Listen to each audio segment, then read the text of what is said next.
ചൂർണിക്കര ഗ്രാമപഞ്ചായത്തും കട്ടേപ്പാടം പാടശേഖര സമിതിയും സംയുക്തമായി കട്ടേപ്പാടത്ത് നടത്തിയ നെൽകൃഷിയുടെ കൊയ്ത്തുത്സവം നടത്തി. അത്യുൽപാദനശേഷിയുള്ള ഉമ എന്ന നെൽവിത്താണ് കൃഷി ചെയ്തത്.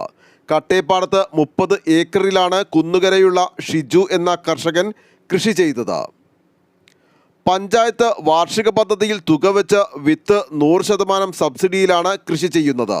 വളത്തിനും കൂലിച്ചെലവിനും പഞ്ചായത്ത് സബ്സിഡി നൽകുന്നു. കൊയ്തെടുക്കുന്ന നെല്ല് സപ്ലൈകോക്ക് നൽകുകയാണ് ചെയ്യുന്നത്.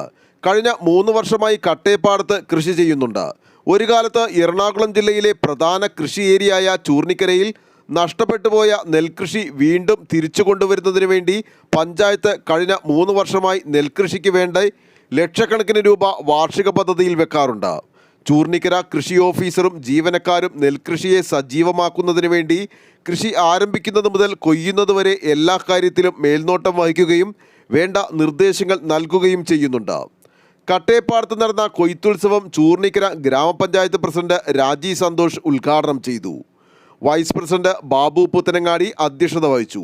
Block panchayat vice president Aji Hakeem, standing committee ചെയർമാൻമാരായ റൂബി ജിജി, മുഹമ്മദ് ഷഫീഖ്, ഷീല ജോസ്, മെമ്പർമാരായ PS യൂസഫ്, രമണൻ ചേലാക്കുന്ന്, ലൈല അബ്ദുൽ ഖാദർ, റംല അലിയാർ, കൃഷി ഓഫീസർ അരുൺ പോൾ, അസിസ്റ്റന്റ് കൃഷി ഓഫീസർ ഖദീജ CM, പാടശേഖര സമിതി president Hydros Karothukuzhi, CDS chairperson Ramla Thajuddeen, PK Prabhakaran, സഹകരണ bank vice president CP Nasar, TI Muhammad, G Madhavankutty, Sasi Thoombayil എന്നിവർ സംസാരിച്ചു.